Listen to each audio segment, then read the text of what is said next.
Hello, good evening. This is Brother Benson Media. Today is on a Saturday. We are blessed to have this opportunity, as usual, just to have a conversation that is geared towards the betterment of our country. I want to take this opportunity to invite everyone and, of course, remind you that over here we do say that your opinion counts. If you are watching for the first time, kindly like and subscribe to this channel, because if you do so, it is a way of supporting us. Sisi hapa of course tutasema ni asante. Allow me to invite Miguda, habari ya leo, umeshindaje?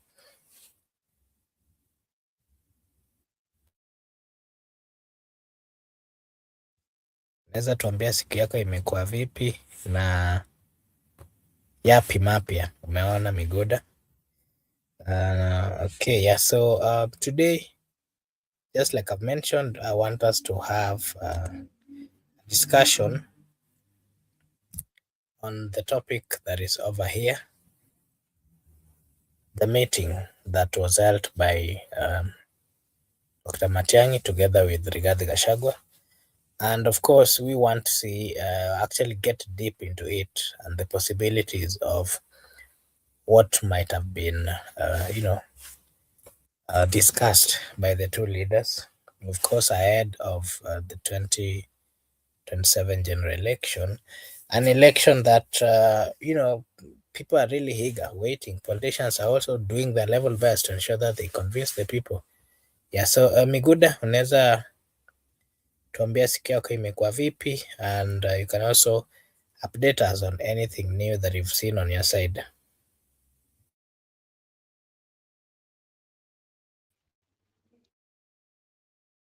Asante sana, shukuru kwa muda huu.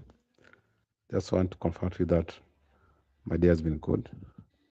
I've spent the half of the weekend very good, and I hope that the all is well that ends well. It's gonna end well. The update so far so good. The country is moving, and we are here to discuss and engage further. Back to you.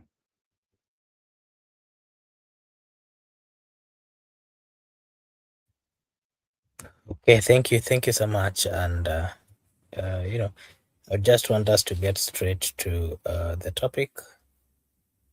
And this is a meeting that was coming after quite a lot. We saw the reshuffling of leaders within the Jubilee Party. We saw Jeremiah Kioni, Honorable Jeremiah Kioni, who has been the party, the Secretary General for Jubilee, being taken and appointed as the deputy party leader. Something that there's a lot that we can actually talk about on that particular decision, because remember, during the reign of Kioni as the Secretary General, he has always been very vocal, actually a non-supporter of Rigathi Gachagua. So many times we saw him coming out to criticize Rigathi Gachagua. Remember the many times Rigathi Gachagua would come out to talk, belittling the opposition leaders, the ones on the other political parties, even belittling the Jubilee Party. Honorable Kioni would come out to to just give his take, and most of the time he would challenge Rigathi Gachagua that he should focus on his party and that he should not be attacking if really he wants a strong opposition. Yeah, so after that, we saw him being appointed as the deputy party leader, so that so many political activists, analysts are saying that it had a meaning.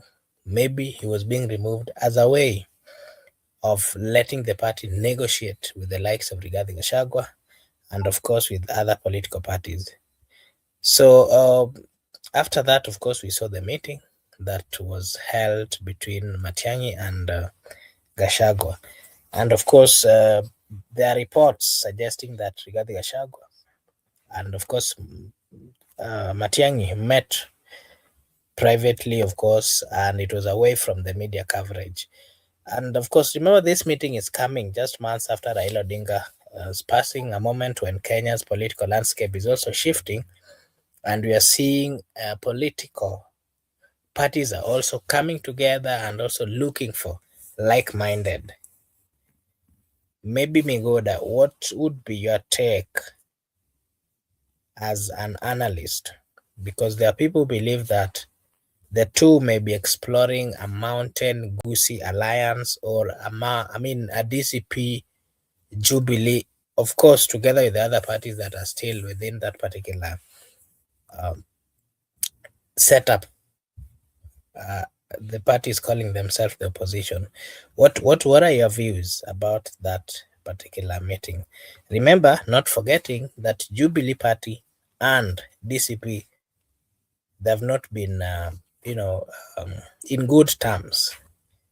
And part of the reason is the main stance that Rigathi Gachagua has always had, of course, belittling and saying that Jubilee Party's time ended and that they do not have the command or superiority in the mountain. What is your views, Migud? I just believe that they're still scrambling for the mountain, and scramble for the mountain is onwards within the mountaineers, the people of Mount Kenya, like Rigathi Gachagua, Kindiki Kioni, Uhuru Kenyatta. They're scrambling to get massive followers. They can use the massive followers for future politics. That's why you have seen the Jubilee Party in conflict, in quote, with the DCP Party. At the same time, you have seen the SG, what's been a spokesperson of the party, being elevated to the position of the party deputy party leader. It means there are people who are aligning with the dynamics.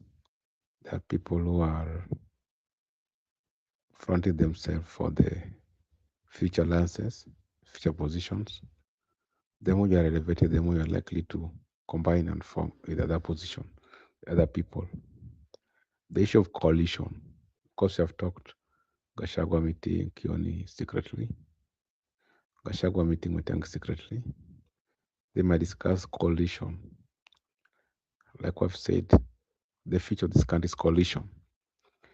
If you end up in election in a coalition, if you agree to work together for a common purpose, you can make a difference. So I believe that they are discussing about coalition going forward. At the same time, they are just discussing issues of who is who in the Mount Kenya. Is it my party and my people, or the new kid in the block, DCP and the people? But we have been here. To me, just like right now when ODM collapsed or divided into two, there are of course people will retain the status quo. And that's what's happening right now in the Jubilee. There are people who are retaining the status quo because Jubilee was such a huge political party with a lot of members of parliament. Then you cannot just underwrite it. You might be holding the status quo of Jubilee and not welcoming the new kid in the block, the DCP. And the DCP also might reach to the Jubilee so that they can discuss on how they can unite for the 2027 elections. That's my view.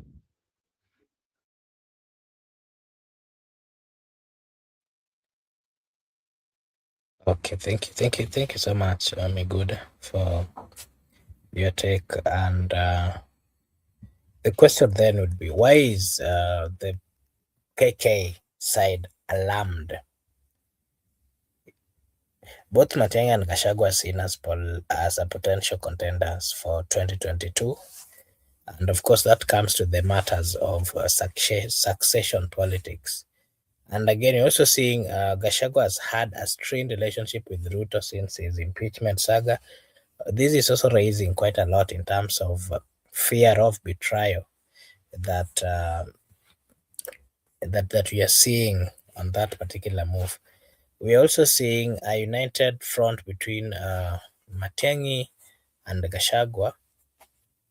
The reason why the KK government is not really comfortable with this is, this particular combination, together with the likes of um, Stephen Kalonzo uh, and the other political leaders within the opposition, the likes of Eugene Omalo, you know, the president's side might be seeing them as a power block because the combination is not a weak one. And this, of course, is going to threaten the plans of William Samoei Ruto. Remember, he has a plan of retaining his seat.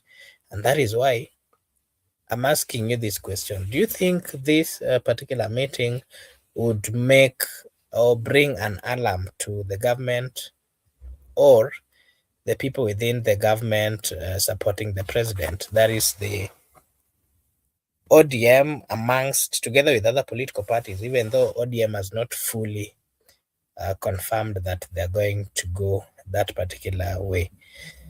And then you'll give us your take on that, how that can threaten or make it tough for the KK government to retain the seat in the coming general election. But also, the what is Gashagua's position in all this? Remember the impeachment battles that he's been going through. He's actually waiting for a court. He has been fighting legal challenges in Nairobi courts. I'm quite sure you're aware of that, which already put him at the odds with Ruto. But again, he's coming out to say that he's gonna call for a demonstration. Remember, he's been accusing the police of targeting him and, of course, threatening. He's currently threatening a nationwide protest. And the question I'm asking you is: do you think Rigathi Gachagua has, just the power similar to what Raila used to do in terms of calling the demonstrations? And do you think, should he decide to call, would there are probabilities that we'll see a massive, or we'll see people coming out to, to just protest as a way of ensuring that the threats that he has been receiving are also, they present their cries before the relevant authorities. And, we're also seeing a strategy where he has criticized Matiang'i in the past. Remember the kind of politics that Matiang'i was using. I would call it the backroom deals. But of course, this meeting is suggesting a shift towards their collaboration. And of course, what we are also seeing is partly coming as at he's being tamed. Remember, he's always had a mouth of speaking negatively about the other political parties. So you can also as well give us your take on that, whether this is going to cement their relationship going forward. But again, you can also give us the role of Matiang'i over here.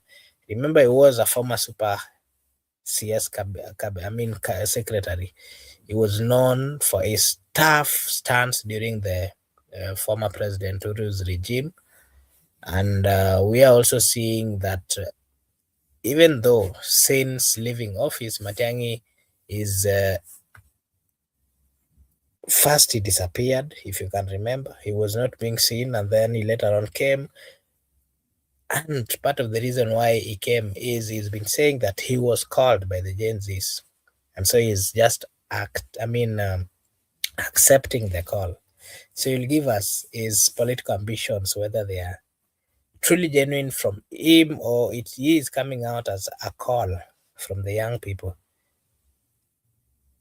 Miguda, you can give us your take. And before you come, allow me to acknowledge the presence of Eric Ayaga. Thank you so much, Eric, for finding time to join us this evening. Miguda. Okay, just I also want to welcome Eric Ayaga to the show and pass my greetings to him. We will talk behind the tent concerning the cap. Right now it's too hot and I'm using it to cover my hair. So not much big deal. I want to focus the issue of demonstration. First, I want to say that there is no position like super CS, and I don't buy that idea that Matiang'i was a super CS by that time. It was just the CS for the internal security education and previously the IT. So there is nothing like super CS, just as our company study for the Republic of Kenya. What I want to say is that first, the issue of demonstration. Demonstration was deliberately envisaged in the Constitution to actually allow everybody to exercise his democratic right whenever he or she feels that there is dissatisfaction from the government or the employer. You have to protest, you have to actually demonstrate to show that you are in quarrying certain aspects. But as history might have it, I do not see any reason why people should not allow them to do so. But what I can assure you, the kind of demonstration the late Raila Amolo Odinga used to have is not similar like what these people will have, because they will have demonstration but not that much massive, because demonstration used to entail a lot. I agree that most of people have come from position. Ouro was in a position, Kibaki was in a position, Ruto was in a position at one point in life. And so opposition, and if you are being tear gas, arrested, detained, to me it's very normal. That has been a politics of the day in the country. But this issue of Gachagua going to demonstrations, Matiang'i go to demonstration, and they have said very categorically that Matiang'i used to be the CS for the internal security at that time. And whenever people were exercising their democratic right to demonstrate and picket, actually he used to give out orders that he doesn't want anybody to come out to protest. That is, they have a duty to protect properties and life, which I agree with him by then. But later you find out that people were killed, properties were destroyed, and we ask our question, what was the role of the police? What were the police doing? Because they have that duty to ensure that properties and people are protected. The debate of protest, demonstration, picket is on in the public. The bill to do with the public participation is also in the working arrangement. So I think we are still having a span of another time to ensure that we get back to the reality.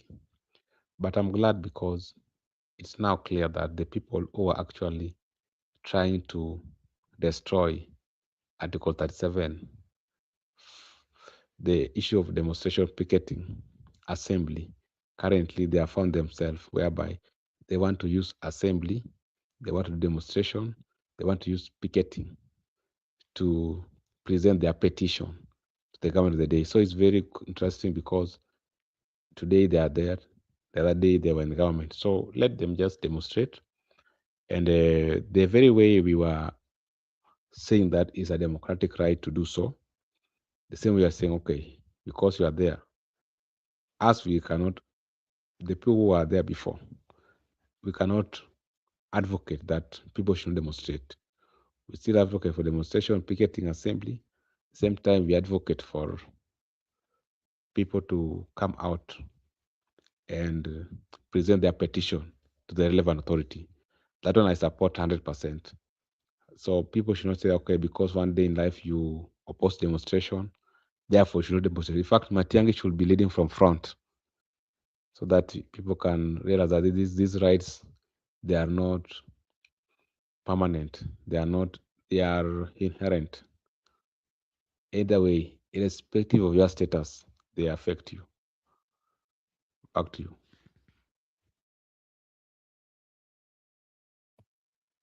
Thank you, thank you, thank you. And Eric is saying one thing. This is a long con. Okay. I don't know what is is trying to mean. But maybe Eric, I'll share a link. Maybe you can join and give us your take on what you mean. Yeah. So, Miguda, the president, William Samoei Ruto, the other day, was it yesterday or the day before yesterday? He was in Nyanza, and of course, he was received by a multitude of people. And so the question that people are asking is, the Ruto, is he is it a I mean, is he gambling for the votes in Nyanza region? Can he win Raila's base? And the reason why people are asking this is because the people of Nyanza has never voted or never voted for the president. He got quite a number of good votes from the Mount Kenya region. And currently there are problem, I mean, he's not in good terms with majority of the people from the mountain region. He's now camping in Nyanza region. Do you think he has the capacity to win the Raila's base? Remember, he's been in Kisumu and Kisii promising development. And the question is whether Nyanza voters will shift loyalties. Is Nyanza ready to embrace Ruto, or will Raila's legacy hold firm? And again, remember there are quite a number of leaders from Nyanza region who are still not supporting this government. Is he guaranteed of the votes, Migoda? And you can also give us your take about the tour that he had in Kisumu, the huge reception that he got, whether that will translate to votes. I don't think so. Of course, it all depends, but I do not think that for the fact that there are current leaders who are in working arrangement with the current president, now the whole community will be voting for him, all will embrace his plans and his manifesto. That is far from the truth because, as per me, I understand the dynamics in politics. And currently, that community you talked about, they are divided. There are some people who are pro status quo in ODM. There are some people who want to chart their new way, a new chapter in the politics. People are divided, and you cannot claim that you want to be voted by a divided community. If there is a section of people who vote for him, can be half, and half might decide not to vote for him.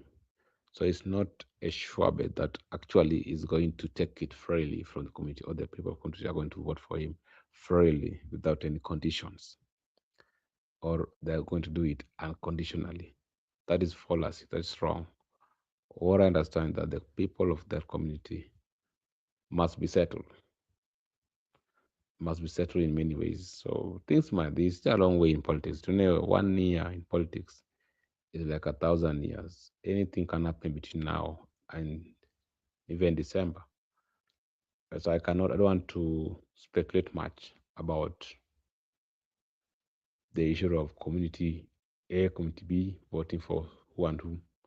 That one I can't speculate. What I know is that the people of Luo nation, the way you have said, cannot embrace William Ruto 100%. Of course, he can cover a significant number, not the entire the way people use support. Actually, talk about support base. There's no way you can inherit the support base automatic. The honor of support base is resting at Kanka Jaramogi, and that's the reality. So it's high time people also should create their own bases, should create their own followers, not hanging on establish that you want to use a legacy of someone to just be yourself, just create yourself. You convince these people to follow you automatically, naturally. From the look of things, I'm sensing a lot of turnout in that region, so you cannot embrace them. And you have said they have never voted for him. Oh, for the first time they're going to vote for him. They will not do it. They will not overdo the way they used to overdo.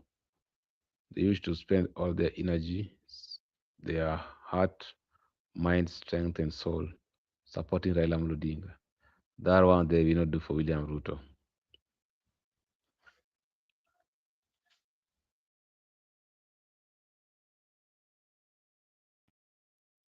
Thank you so much for your take. And we saw the team of Gachagua were also in Nairobi. But again, before we get into that, we are seeing Gachagua versus the system, where the Nairobi court battles and, of course, the threats are also there. Remember, there's also still that debate of whether he's viable to run or not. And of course, the question that is mostly asked is Gachagua Kenya's next big opposition voice or a politician fighting for survival? Is he really fighting for survival or is fighting for something else? Mr. Miguda, you'll give us your take on that. And not forgetting, we saw Mama Ida receiving the Global Tribute Book, and you can call it the Raila's legacy living on, as it was said by Honorable Singoe. Mama Ida received the condolence books from around the world, and we're being told that it's gonna be taken to Raila's memorial. To the archives of the museums. But of course, it was also Raila's memorial plan and his enduring influence. From Nairobi to New York, Raila's name still echoes. What does this mean for Kenya's future? And again, what is your views on the memorial tributes being given to a wife? And possibly they're saying that they're going to build a museum at his home where he was buried as a way of preserving the data or the good news, or rather the story of Raila Amolo Odinga. You'll give us a take on that as well. And we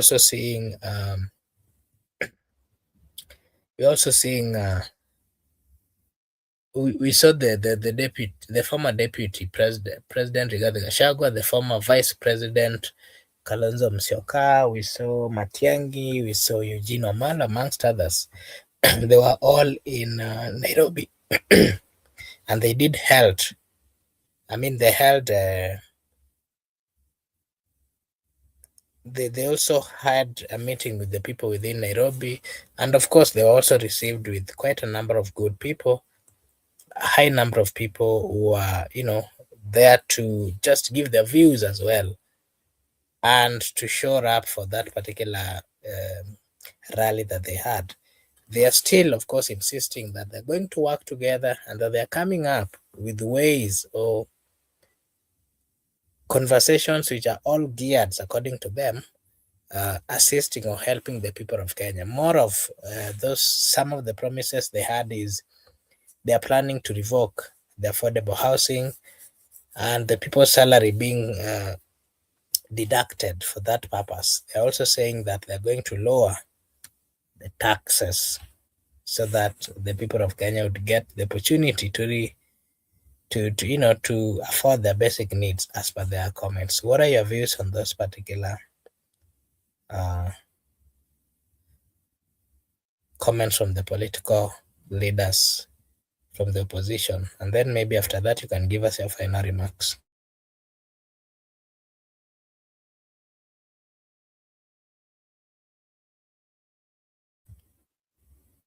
Miguda?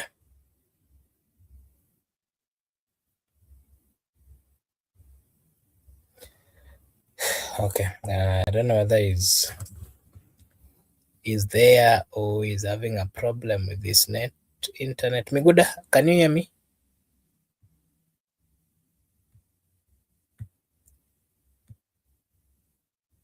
Kindly, maybe you can log out and then log in again.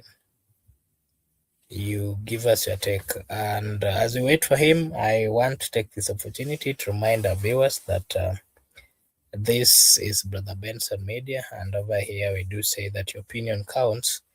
If you are watching for the first time, we request you to kindly like and subscribe to this channel. If you do so, it is a way of supporting us. And sisi hapa, of course, tutasema ni asante. And today we've just been giving our views based on the political meetings that have been happening, the realignments that we are seeing across the country. We are seeing the ruling political party also trying to court to convince many parties to join them, the opposition side as well are trying to convince. So ours is just to look at it and to give our views. Miguda, did you get my questions?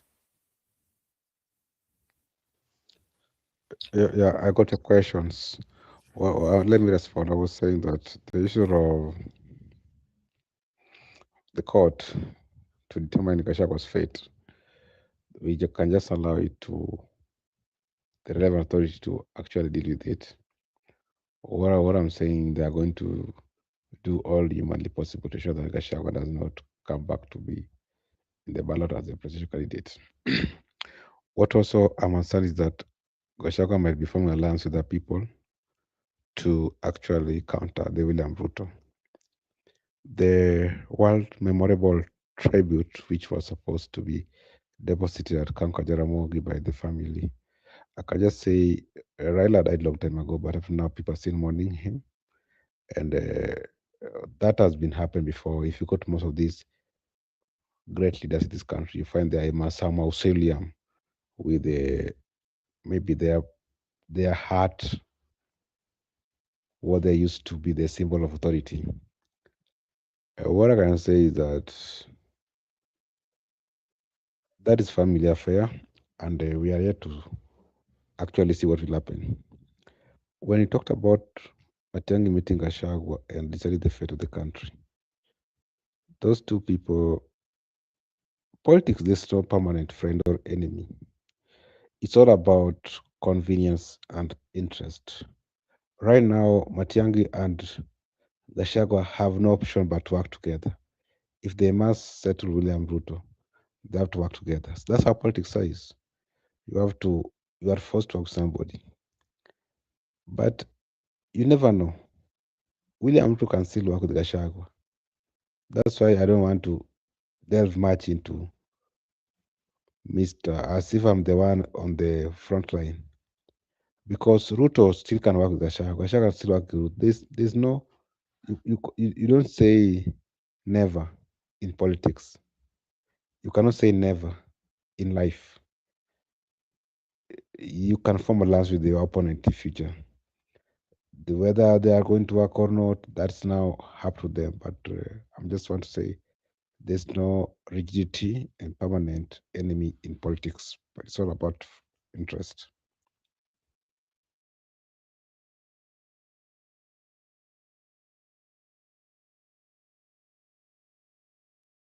Okay, maybe final remarks, Miguda, and anything that is still pending.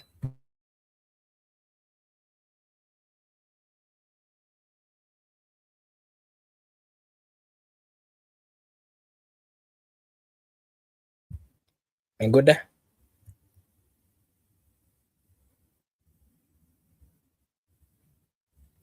Okay, thank you so much. And maybe before you come, allow me to take this opportunity to say a big thank you to everyone who joined us today.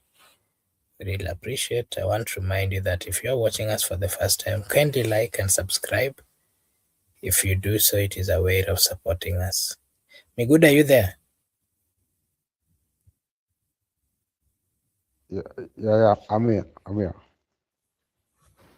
Please finish your comment and give us your final remarks. Okay, I just want to appreciate you for hosting and appreciate our viewers to come to the show. This professional media, we say, yeah, your opinion counts. You can as well subscribe, share for the sake of the channel. See you next time tomorrow, God willing. Bye bye, everybody. Yeah, thank you so much. And once again, allow me to take this opportunity to say a big thank you to everyone who joined us, including Eric, who was engaging us at the comment section. Thank you so much, Eric. For those of you who are watching, kindly like and subscribe. If you do so, it is a way of supporting us. Now, of course, sisi tutasema ni asante. I want to take this opportunity once again to appreciate and to say a big thank you to everyone who joined, and we really appreciate your time.